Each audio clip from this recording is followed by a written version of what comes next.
How do you know you have value? Many people struggle with the idea that they have value. Their self-esteem plummets. So today, we're going to check it out. You're worth more than $1 million. Stay tuned. I'm going to prove it.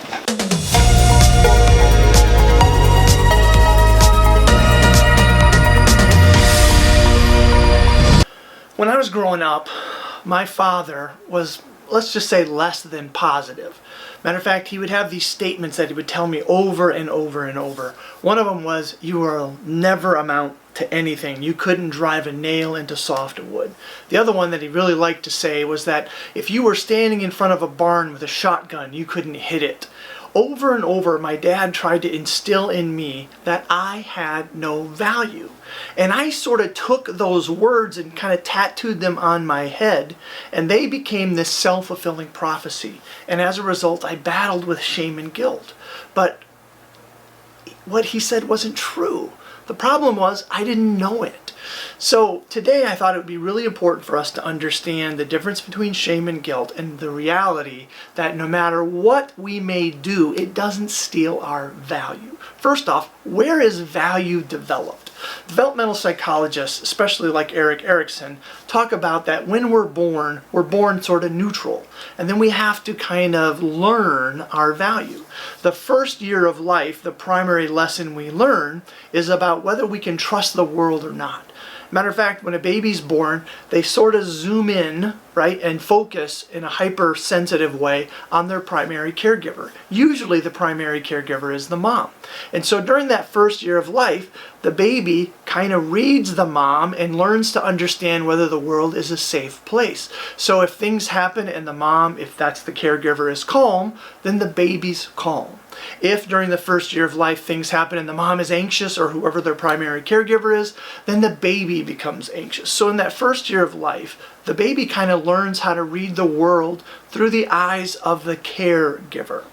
As that first year wraps into the second year, now the baby starts to focus on multiple people. And now the big lesson is whether the baby is loved unconditionally. And the way that the baby learns this is through the interactions of people. The baby, which is incredibly smart, right, learns that if I do something and it makes people happy, if I do something that makes people sad, and somehow they learn that they must do things to get that positive affirmation, then the baby learns that they're not loved unconditionally.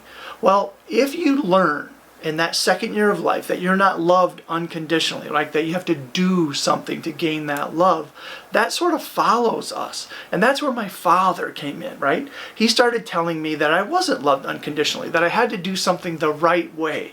The problem was he kept telling me that the way I was doing something wasn't the right way. So then I was doomed because I wanted to do it the right way. I just learned at a young age that no matter what, I just couldn't do it.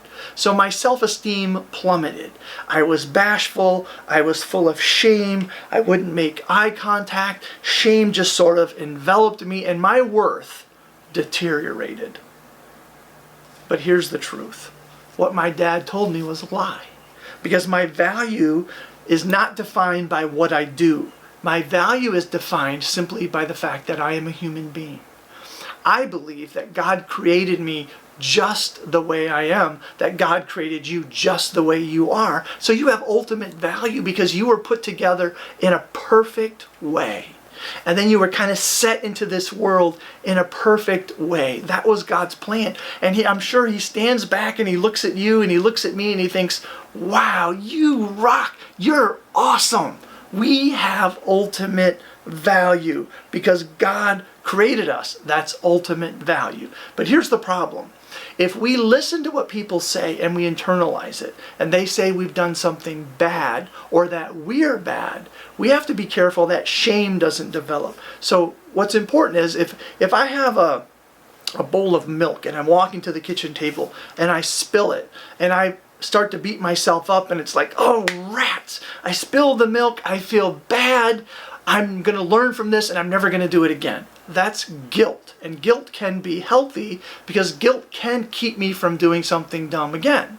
Now, if I take that same bowl and I'm walking to the table and I spill it in the same way, but then I say, oh my goodness, I'm stupid, I'm dumb, I'm worthless because I spilled the milk. That's shame. Shame is taking something and personalizing it. And because I can't do something well, or if I make a mistake, that means I'm the mistake. Well, guess what? If my value is low and I'm trying to please people because I have low value, and then I do something that I could consider bad or wrong, or it doesn't work out, and I take that and beat myself up, that's shame.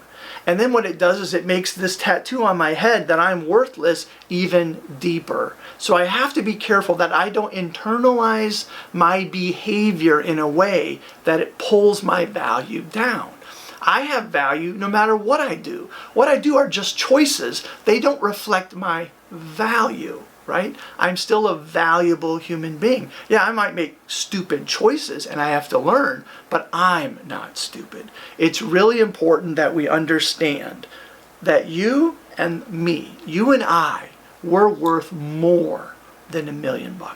We have ultimate value. So no matter what someone says, no matter what they may throw at you, no matter what you tell yourself, stop. You are worth more than $1 million. So remember, you have ultimate value. So look, if this video touched you in some way, if you think it has any value, like it, and then smash that subscribe button, perhaps share it with someone else. You can hit that little bell button, right, so that you get the updates when new videos come out.